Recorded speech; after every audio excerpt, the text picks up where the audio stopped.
Professor Yunus জাতির উদ্দেশ্যে বক্তব্য দিচ্ছেন। প্রথমে বলি, গ্লোবালি সাধারণভাবে আপনার বক্তব্য স্যার সমাদৃত হয়েছে, কিন্তু প্রশংসা পাইছে। তো স্যার 2 সপ্তাহ পার হওয়ার আগেই জাতির উদ্দেশ্যে আর একবার ভাষণ দিলেন। এটা দ্বিতীয় ভাষণ। খুব গুরুত্বপূর্ণ বিষয় থাকলে ভাষণ দিতেই পারেন। দেখা যাক আপনি কী কী বিষয়ে কথা বললেন। জুলাই আগস্ট বিপ্লব নিয়ে শুরু করলেন, বললেন বন্যা নিয়ে, আনসারদের অবরোধ, পরোক্ষভাবে গার্মেন্টস, গণভবনকে জাদুঘর বানানো, 6টা বিশেষ কমিশন, আর কারে ভোট দেওয়া যাবে না, এই নিয়ে আপনার ব্যক্তিগত মতামতকে রাষ্ট্রের নামে চালাইলেন। কিন্তু পাইলাম না কয়েকটা গুরুত্বপূর্ণ বিষয়ের আলাপ। যেমন আন্দোলনের শহীদদের তালিকার কমিশন পাইলাম না চিকিৎসাধীনদের চিকিৎসার জন্য সুস্পষ্ট পদক্ষেপ, আন্দোলনের দৃষ্টিশক্তি হারানোদের সর্বোচ্চ চিকিৎসার পদক্ষেপ পাইলাম না, নিহতদের পরিবারের সহায়তা আর পঙ্গুত্ব বরণকারীদের জন্য পুনর্বাসনের কমিশন পাইলাম না, গত 17 বছরে স্বৈর শাসনের সকল বিষয়ে তদন্ত আর শ্বেতপত্রের কমিশন পাইলাম না, পাচার হওয়া অর্থ উদ্ধারের কমিশন পাইলাম না, প্রশাসন বিদেশি মিশন থেকে আওয়ামী প্রেতাত্মাদের অপসারণ কাজের অগ্রগতির খবর। তবে কিছু কিছু বিষয়ে আপনার অর্জন আর প্রচেষ্টার প্রশংসা করতে দ্বিধা নাই। সংযুক্ত আরব আমিরাতে স্বৈরাচার বিরোধী আন্দোলনে অংশগ্রহণ কইরা কারাবরণকারী বাংলাদেশিদের মুক্ত করার জন্য আপনাকে ধন্যবাদ জানাতেই হবে। চায়না আর রাশিয়ার সাথে আমাদের ঋণের সুদহার কমানো আর পরিশোধের সময় বাড়ানোর আলোচনা আর একটা ভালো পদক্ষেপ। তেমনি জাইকা, বিশ্বব্যাংক এগুলো থেকে জরুরি ঋণ সহায়তার উদ্যোগ নেওয়াটাও ভালো পদক্ষেপ। পাশাপাশি হাসিনা যে শেষ সময় 60,000 কোটি টাকা ছাপায় মুদ্রাস্ফীতি কইরা জিনিসপত্রের দাম বাড়াইছে, সেটা আরও পরিষ্কার করে বলতে পারতেন, তো ছোট কইরা না আর কি। আপনি প্রাণ খুইলা সমালোচনা করতে বললেন বলেই বলতেছি। তবে আমরা বললাম আর আপনি শুনলেন কি শুনলেন না, এটা যদি ভিতরের মতলব হয় তাহলে কিন্তু বিষয়টা ভালো হইল না। আমরা তো কিছু অ্যাকশন দেখতে চাই, তাই না? নাহলে কি আর করা, তার ব্যবস্থা তো হবেই তো। কি কন? আজ আমি শুধু ধরবো সংস্কারের জন্য করা 6টা কমিশন নিয়ে, বাকি বিষয়গুলো পরের এপিসোডে আলাপ করব। যেহেতু বাংলাদেশ রাষ্ট্রের কাঠামোগুলো এখনো গণস্বার্থ বিরোধী পক্ষগুলোর প্রভাবী প্রবল, সেহেতু আমি শুরু থেকে 3টা সতর্কবাণী উচ্চারণ করে রাখতেছি। কি কি? 1 নাম্বার, এই কমিশনগুলোকে তাদের উপর অর্পিত দায়িত্ব এবং কর্মগুলোকে অবশ্যই নির্ধারিত 3 মাসের মধ্যে সম্পন্ন করতে হবে। কোনো অজুহাত বা বিবেচনাতে 3 মাসের মেয়াদ বাড়ানো যাবে না। যারা পারবেন না, সংশ্লিষ্ট সেই কমিশন বা কমিশনগুলোকে অযোগ্য ঘোষণা করতে হবে। 2 নাম্বার, সংস্কার ভাবনার রূপরেখাও এরপরে 1 মাসের মধ্যে চূড়ান্ত করতে হবে। তাইলে আমরা ধরে নিতে পারি 2025 সালের জানুয়ারি মাসের মধ্যে এই সমস্ত কর্মকাণ্ড সম্পন্ন কইরা বাংলাদেশ তার পরবর্তী ধাপে পা রাখবে। 3 নাম্বার, 2014 সালের পর থেকেই বাংলাদেশে জনপ্রতিনিধির নির্বাচন, সরকার গঠন, স্থানীয় সরকারের শাসক বাছাই, ব্যবসা বাণিজ্য এমনকি শিল্প মালিকদের সংস্থা এবং শ্রমিক কর্মচারীদের প্রতিনিধি নির্বাচন সহ ধর্মীয়, সামাজিক এবং সাংস্কৃতিক সংস্থার প্রতিনিধি নির্বাচনের লক্ষ্যে কোথাও কোনো একটা অবাধ, সুষ্ঠু, নিরপেক্ষ ভোটাভুটি হয় নাই। সেহেতু যত দ্রুত সম্ভব এদেশের মানুষকে নির্বাচন অর্থাৎ ভোটাভুটির যে আস্বাদ, এটা গ্রহণের অবারিত সুযোগ করে দিতে হবে। কিভাবে? সেই লক্ষ্যে নভেম্বর মাস থেকে সারা দেশে কলেজ, বিশ্ববিদ্যালয়গুলোর ছাত্র সংসদ নির্বাচন আয়োজন এবং অনুষ্ঠানের মাধ্যমে ভোটাভুটির চর্চাকে কেন্দ্র কইরা মহানন্দের রাজনীতি এবং সাংস্কৃতিক উৎসবে ভোটাধিকার বঞ্চিত সকল তরুণ তরুণী, যুবক যুবতীদের টাইনে আনতে হবে। আমাদের ভুলে গেলে চলবে না, দেশের জনসংখ্যার প্রায় অর্ধেক 32 থেকে 33 বছর বয়স পর্যন্ত যাদের বয়স, তারা এখনও একবারও অবাধে, সুষ্ঠু এবং নিরপেক্ষ পরিবেশে অনুষ্ঠিত কোনো নির্বাচনে ভোট দেওয়ার সুযোগ পায় নাই। সব সাধুকে সাবধান করে আমরা বলতে চাই, বাংলাদেশে জুলাই আগস্ট বিপ্লবের মাধ্যমে যে গণজাগরণ সৃষ্টি হয়েছে তাকে তুচ্ছ ভাবার স্পর্ধা দেখাবেন না। এটা ফ্যাসিবাদ, স্বৈরতন্ত্র, পরিবারতন্ত্র, বড়লোকিপনা, এলিটপনা, এনজিও নেতাদের আভিজাত্যাভিমান এবং ইসলাম বিদ্বেষ এবং পশ্চিমা শক্তির অনুরাগ, এই সমস্ত সহ সকল ধরনের ক্ষমতা কুক্ষিগত করার হীন সংকীর্ণ গণস্বার্থবিরোধী কার্যক্রম প্রতিরোধ কইরা বিজয়ী হয়েছে। ফলে পরিবার, সমাজ, রাষ্ট্রব্যাপী যে গণচেতনা এবং জন আকাঙ্ক্ষা, গণপ্রতিরোধ প্রয়াস সৃষ্টি হয়েছে, তা পরাভবহীন, অকুতভয় এবং অজেয়। রাজনীতি, সরকার এবং রাষ্ট্র সংস্কারের প্রায়োগিক ক্ষেত্র অর্থাৎ বাস্তবে যে কাজ হবে, এবার সেই আলোচনায় চলে আসা যাক। ডক্টর মোহাম্মদ ইউনূস গতকাল বুধবার এমন লক্ষ্য অর্জনের জন্য 6টা কমিশন গঠন করার সিদ্ধান্ত নিয়েছেন। এর মধ্যে নির্বাচন ব্যবস্থা সংস্কার কমিশনের প্রধান হিসেবে দায়িত্ব পালন করবেন সুশাসনের জন্য নাগরিকের সম্পাদক বদিউল আলম মজুমদার। দুর্নীতি দমন কমিশনের সংস্কারের প্রধান হিসেবে দায়িত্ব পালন করবেন টিআইবি নির্বাহী পরিচালক ইফতেখারুজ্জামান। ওনারা একবার ধরছিলাম, ওনার সম্পর্কে এখন আর কিছু না বলি। সংবিধান সংস্কার কমিশনের প্রধান হিসেবে দায়িত্ব পালন করবেন বিশিষ্ট আইনজীবী শাহদিন মালিক। বিচার বিভাগ সংস্কার কমিশনের প্রধান হিসেবে দায়িত্ব পালন করবেন বিচারপতি শাহ আবু নাইম মমিনুর রহমান। জনপ্রশাসন সংস্কার কমিশনের প্রধান হিসেবে দায়িত্ব পালন করবেন সাবেক তত্ত্বাবধায়ক সরকার উপদেষ্টা অবসরপ্রাপ্ত আমলা আব্দুল মঈদ চৌধুরী। পুলিশ প্রশাসন সংস্কার কমিশনের প্রধান হিসেবে দায়িত্ব পালন করবেন আরেক অবসরপ্রাপ্ত সচিব সফররাজ হোসেন। তো উনাদের সিলেকশন কেমন হইল, তাই না? আসেন এটা একটু বিচার কইরা দেখি। জনাব বদিউল আলম মজুমদার, জনাব ইফতেখারুজ্জামান এবং শাহিদিন মালিক, এই তিনজন মূলত এনজিওজীবী মানুষ। এরা শিক্ষকতাও করছেন এবং মাঝে মধ্যে এখনও তা করেন। এদের সততা নিয়ে কোনো প্রশ্ন নাই, আমার নাই। যোগ্যতা নিয়ে আমার কোনো প্রশ্ন নাই, এবং কারোই কোনো প্রশ্ন নাই এদের পশ্চিম অনুরাগ নিয়ে, কোনো সন্দেহ নাই। তাহলে এরা সৎ, এরা যোগ্য, কিন্তু এরা পশ্চিম অনুরাগী এবং এরা এনজিওজীবী, ঠিক তো? আচ্ছা, অবসরপ্রাপ্ত আমলা আব্দুল মঈদ চৌধুরী সরকারি কর্মজীবন শেষ করার পর ব্র্যাকের নির্বাহী পরিচালক পদে চাকরি করার মধ্যে দিয়ে এনজিওর জীবিকা নির্বাহ করতেছেন। উনিও আরেকজন এনজিওজীবী, বুঝছেন? এনজিওগ্রাম সরকারের কমিশনেও এনজিওগ্রামী। এখনও তিনি বহুবিধ এনজিও পরিচালনার সাথে যুক্ত আছেন। এ ভদ্রলোকের সততা নিয়ে আমার কোনো প্রশ্ন নাই, যোগ্যতা এটা নিয়ে আমার কোনো প্রশ্ন নাই, পশ্চিমা অনুরাগ নিয়েও আর আমার কোনো প্রশ্ন নাই, এবং ধর্মপরায়ণতা নিয়েও আমার কোনো সন্দেহ নাই। বিচারপতি শাহ আবু নাইম মমিনুর রহমান, ওনারা চেনেন কিনা জানি না, সমসাময়িক বিচারপতিদের মধ্যে নিয়ে এক বিরল চরিত্র, আত্মসম্মান মর্যাদা সম্পন্ন একজন সৎ, দক্ষ, যোগ্য, ধর্মপরায়ণ এবং সাহসী মানুষ। বাংলাদেশের বিচার অঙ্গনে তিনি ব্যাপকভাবে সমাদৃত ব্যক্তি। উনারই আসলে প্রধান বিচারপতি হওয়ার কথা ছিল, হন নাই। কেন জানেন? উনি হান্নান শাহের ছোট ভাই, বিএনপির হান্নান শাহের ছোট ভাই। উনার বাবা মান্নান শাহ কৃষক প্রজা পার্টি এবং মুসলিম লীগের নেতা ছিলেন, পাকিস্তানের খাদ্যমন্ত্রী ছিলেন। অবসরপ্রাপ্ত সচিব সফররাজ হোসেন একজন সৎ মানুষ, কোনো সন্দেহ নাই, দক্ষ মানুষ, সন্দেহ নাই, এবং ভীরু মানুষ, মাঝারি মানের আমলা আর কি। কোনো ধরনের সামাজিক এবং স্বেচ্ছাসেবামূলক কাজে জড়িত আছেন বলে আমি জানি না, আমার ভুল হইলে আপনারা শুধরাই দেবেন। তো প্রফেসর ইউনূস ওনার নাম বক্তৃতার সময় ভুলভাবে উচ্চারণ করে বলেছিলেন সরফরাজ চৌধুরী বলছিলেন। তো পুরা রাত কেটে বৃহস্পতিবার সকাল না হওয়া পর্যন্ত দেশবাসী জানতে পারেন নাই তিনি আসলে সাবেক সচিব সফররাজ হোসেন। এদের একজনও তরুণ বয়সে বাংলাদেশের মুক্তিযুদ্ধে সরাসরি অংশগ্রহণ করেননি, যদিও ওনারা প্রত্যেকেই তখন আমাদের স্যার জাফর ইকবালের মতো তাবড় তরতাজা যুবক ছিলেন। তবে অপ্রত্যক্ষভাবে ৭১ এবং তাদের পরিণত বয়সে এবং বৃদ্ধকালে সকলেই সদ্য সম্পন্ন বিজয়ী গণ অভ্যুত্থানের সমর্থকের ভূমিকা পালন করছেন। এই ব্যাপারে আমার কোনো সন্দেহ নেই। জাতিসংঘের তত্ত্বাবধানে প্রত্যেকটা ঘটনার তদন্ত দাবি করে বিক্ষুব্ধ ৭৪ নাগরিকের বিবৃতি, এই শিরোনামে ২৯ জুলাই প্রথম আলোতে প্রকাশিত খবরে দেখা যায় বদিউল আলম মজুমদার, ইফতেখারুজ্জামান এবং শাহদিন মালিক সাইন করছিলেন। কিন্তু এইখানে গুরুত্বপূর্ণ বিষয় আছে, প্রফেসর ইউনূস স্যার, আপনি একটু শুনে থাকেন, আপনি হয়তো খেয়াল করেন নাই।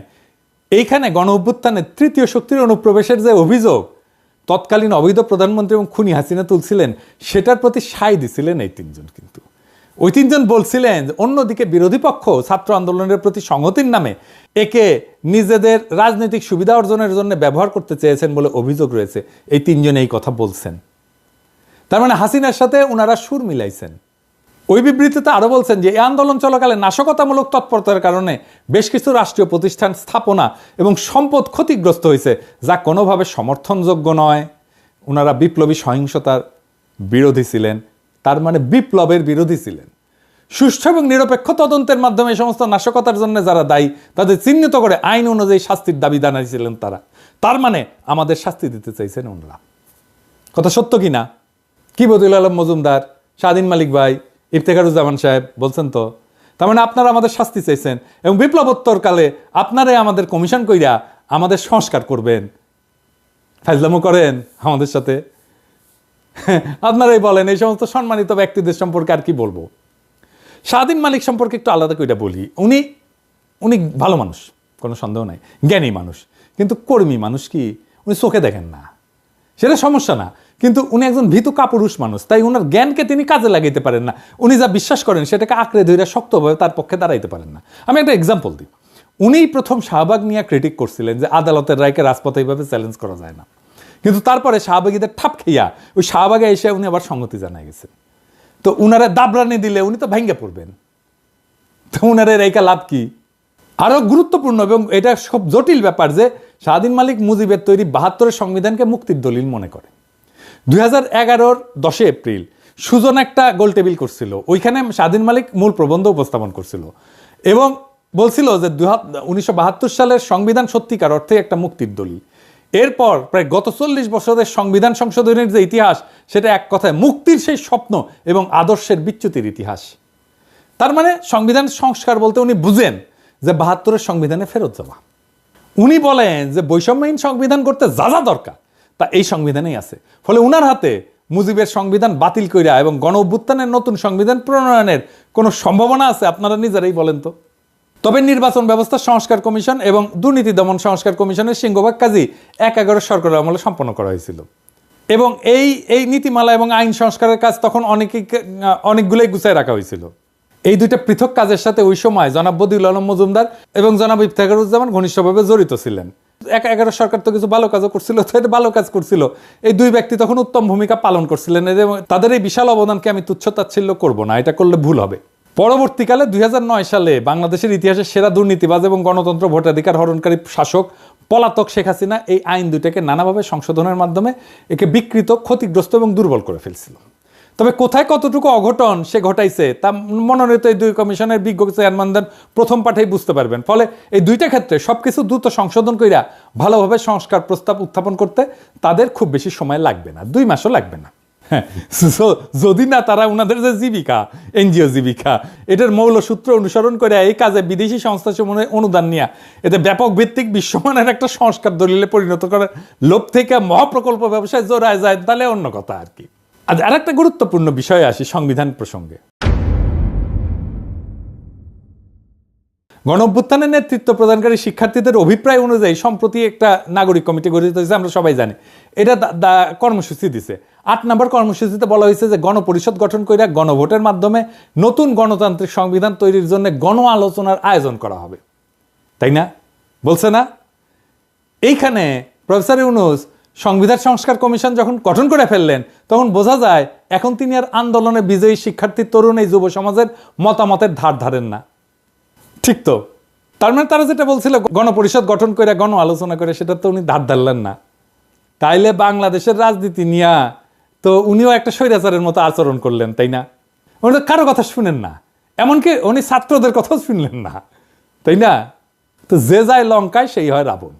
উপনিবেশিক ব্রিটিশ শাসনের স্বার্থানুকূল আমলাতন্ত্রের আদলে গড়া পাকিস্তান সিভিল সার্ভিসের গর্বিত অফিসার বাংলাদেশ সরকারের সাবেক সচিব আব্দুল মুহিত চৌধুরীর পক্ষে কি কোনো প্রগতিশীল সংস্কার ঘটানো সম্ভব? তার কোনো ক্রিটিক্যাল ভিউ আছে এই ব্যুরোক্রেসির ব্যাপারে? তো তার নেতৃত্বে জনপ্রশাসনে কি সংস্কার করবে তো বুঝেই না। ওই তো এই ব্রিটিশ আমলাতন্ত্র নিয়ে মুগ্ধ হয়ে বসে থাকে।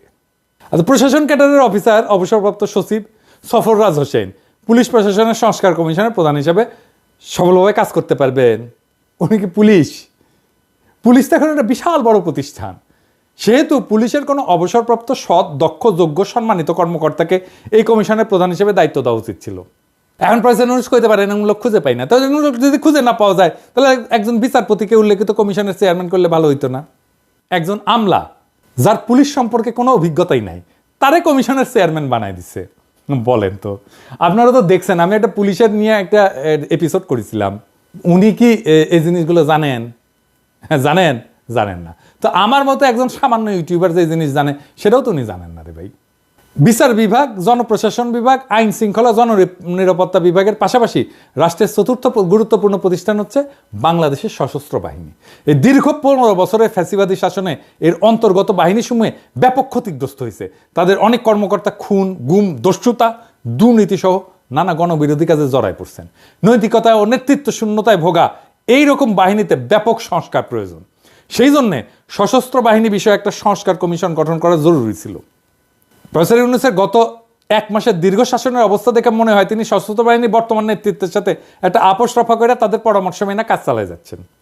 সশস্ত্র বাহিনী বিভাগে জরুরি, প্রয়োজনীয়, গুরুত্বপূর্ণ সংস্কার সাধনের প্রস্তাব করা বা উদ্যোগ নেওয়ার কোনো সাহস তার নাই। কিন্তু বলেন আয়নাঘর কে করছে, তাই না? র্যাব যে স্যাংশন খাইলে ওটার অফিসার কারা ছিল? আর এই আর্মি তো রাস্তায় গুলি করছে, তাই না? আমাদের বিপ্লবের সময় জাতীয় প্রতিরক্ষা এবং দেশের সার্বভৌমত্বের বৃহৎ স্বার্থের বিষয়টা বিবেচনায় না হইলে প্রতিরক্ষা বাহিনী সংস্কার কমিশন গঠন করা এটা অতি জরুরি একটা কাজ ছিল। 12 বছর দীর্ঘ রক্তক্ষয়ী সংগ্রামের মাধ্যমে ফ্যাসিস্ট দুঃশাসনের অবসান ঘটানো এই বিজয়ী গণ অভ্যুত্থান বাংলাদেশের সমাজ, সংস্কৃতি এবং রাজনীতিতে বেশ কিছু ঐক্যমত সৃষ্টি করছে। একইভাবে রাষ্ট্র, সরকার, রাজনীতিকদের বেশ কিছু প্রবণতা, আচরণ এবং কার্যক্রমকে দেশবাসী অগ্রহণযোগ্য, ক্ষতিকর হিসেবে চিহ্নিত এবং খারিজ করছে। গণসংগ্রাম এবং আত্মত্যাগের এই দীর্ঘ পথ পরিক্রমায় নানান পর্যায়ে অংশগ্রহণকারী ছোট বড় সকল পক্ষের সঙ্গে আলোচনা কইরা লড়াইয়ের ময়দান থেকে উদ্ভূত, বিকশিত এবং গঠিত ঐক্যমতগুলা এবং এর বিভিন্ন শর্তসমূহ লিপিবদ্ধ করা একটা জরুরি দায়িত্ব প্রফেসর ইউনূসের। এরকম সকল গণসম্মতি চিহ্নিতকরণের জন্য একটা কমিশন গঠন করা প্রয়োজন। এর মূল কাজ হবে গণতন্ত্র এবং অধিকার আন্দোলনের অংশগ্রহণকারী সকল রাজনৈতিক দল, গ্রুপ, ছাত্র, নাগরিক সমাজ, সামাজিক পক্ষ এবং সংস্থার সক্রিয় সকল অংশীজনকে, যাকে স্টেক হোল্ডার বলি, এদেরকে অন্তর্ভুক্ত করে একটি জাতীয় ঐক্যমতের সনদ প্রণয়ন করা। প্রফেসর ইউনূসকে এটা করবেন। আচ্ছা, প্রফেসর ইউনূসকেই বলি। আচ্ছা প্রফেসর ইউনূস, এই যে আপনি একটা কমিশন করলেন, কতগুলো ভুল করেছেন দেখেছেন। এই ভুলগুলো কেন হচ্ছে জানেন? আপনার ভুলের কারণ আপনি কিছু মনে করেন না স্যার, একটু ছোট মুখে বড় কথা বলি আর কি, কারণ আপনাকে তো আমি ব্যক্তিগতভাবে চিনি। এর ভুলের কারণ হচ্ছে আপনার প্রেজুডিস। আপনার প্রথম প্রেজুডিস হচ্ছে এলিটদের প্রতি আপনার এক অন্ধবিশ্বাস। আমি এক্সাম্পল দিই, ডক্টর কামাল হোসেনের বিষয়ে আপনি অবসেসড, এরকম আপনি অনেকের বিষয়ে অবসেসড। আমি যতজনকে দেখাইলাম সবগুলোই তো এলিট। আপনি এনজিওর বিষয়ে অবসেসড। আপনি কামাল হোসেনের গণফোরামের প্রতিষ্ঠা সম্মেলনে আপনি গিয়া প্রধান অতিথি বক্তব্য দিয়েছিলেন না, আবার আপনারে উনি পলিটিক্সে ঢুকাইছিল না, আবার কেটে পড়ছে পিছে থেকে। আচ্ছা একটা কথা কন তো স্যার, এই যে কামাল হোসেন যে বালচুন, যে কিছু জানে না, এটা নিরেট মাকাল ফল, এটা আপনি বুঝেন না? এটা কইতে চান? এটা আমার বিশ্বাস করতে হবে আপনি ঠিকই জানেন, কিন্তু মানেন না। উনার সাথে 10 মিনিট কথা বললে একজন আক্কেলওয়ালা মানুষ বুঝে যাবে উনি কি মাল। এই যে ফ্যাসিবাদ তৈরি হলো, এটাতে উনার দায় আছে না? একটা সংবিধান লিখেছে নানা জায়গা থেকে টুকলিফাই করিয়া, সেটা অসংখ্য জায়গায় সবিরোধিতায় ভর্তি। এই আপনি সংবিধান পড়ছেন স্যার, আপনি পড়িয়া দেখেন তো, ওইটার মধ্যে কতগুলো জায়গায় সবিরোধিতা আছে। এটা কে লিখছে? উনি লিখছেন তো। তা আপনি কেন জিগান না? ওনারা এত গুরুত্ব দেন কেন? যে সংবিধান থেকে জন্ম নিচ্ছে ফ্যাসিবাদ, তাও আপনি বুড়া মাথা মোটা এলিটদের সার ছাড়তে পারেন না। ধরেন আপনি এই যে কমিশনগুলো গঠনের আগে যদি কয়েকজনের সাথে আলাপ টালাপ করে নিতেন, মানে আপনার অপদার্থ উপদেষ্টার সাথে না, যারা পিছিয়ে মুজিবের ছবি লাগায় বন্দনা করে তারা না, এই আন্দোলনের যারা স্টেক হোল্ডার তাদের সাথে যদি আপনি আলোচনা করতেন, আপনার পরিকল্পনাটা সুন্দর হইতো না? আপনার তো নিজের আলাপের দরকার নাই, আপনি বইলা দিলেই তো আলাপ করে ফেলে। ধরেন আপনি তো আমারও রিস্ক করতে পারতেন, কারে দিয়ে রিস্ক করতেন সেটা তো আপনি জানেন। আর আমি লিখে দিতাম আপনার প্রপোজাল, নামধাম রেশনাল দিয়া, যুক্তি তর্ক দিয়া, যে কেন উনাকে করতে হবে। আপনি না নেন আমার প্রস্তাব, কিন্তু একটা আপনার অল্টারনেট ভিউ পাইতেন তো আমার কাছ থেকে, পাইতেন না? হ্যাঁ, তো আপনি করলেন না কেন? আপনার তো সময় যাইতো না, কারণ আপনি মানুষ বলেই মনে করেন না আমাদেরকে। আসলে আমরা তো এলিট না, তাই না? বগুড়া ভাষায় কথা বলি তো, সেই জন্য আমাদের পাত্তা দেন না। তা আপনার উপদেশটা তো আপনার ভালো পরামর্শ দিতে পারতেছে না, আমাদের সাথে তো আলোচনা করতে আপনার ভালো লাগবে না, আমরা তো এলিট না। তা আমরা তো সাহায্য করতে চাই, সাহায্য নেন না কেন? আমি সিরিয়াসলি জানতে চাই আপনি নেন না কেন? আপনার বক্তৃতার খুঁটিনাটি নিয়ে আমি আর একটা এপিসোড করব, কিন্তু আপনার দোহাই লাগে আপনার কাজের পদ্ধতি পাল্টান। এটা পলিটিক্স, এটা সামাজিক ব্যবসা বা গ্রামীণ ব্যাংক না স্যার। এটা জাতির ভবিষ্যৎ যুক্ত আছে এটার সাথে। মেহরবানি করে এই জাতিকে বিপদে ফেলায়েন না। এমনিতে আপনার উপদেষ্টাদের নিয়ে আমরা হতাশ, আপনারে নিয়ে হতাশিতে দিয়েন না স্যার, আপনার পেলিজ লাগে। এটা বিপ্লব করছি নষ্ট হইতে যাওয়ার জন্য না, এই বিপ্লব আমরা টিকায় রাখবো এবং আপনারে এই বিপ্লব টিকায় রাখতে হবে। এই দায়িত্ব আপনাকে পালন করতেই হবে। আপনি দায়িত্ব নিয়েছেন, পালন করতে হবে এবং আপনি যেন সর্বোচ্চ ফলাফল নিয়ে আসতে পারেন, সেই জন্য আমাদের এই কনস্ট্যান্ট ওয়াচ রাখতে হবে এবং আপনাকে সমালোচনার মধ্যে রাখতে হবে। এটা আমরা রাখবো, এটা আমাদের দায়িত্ব, কারণ দেশ আমাদের সবার। ইনকিলাব জিন্দাবাদ।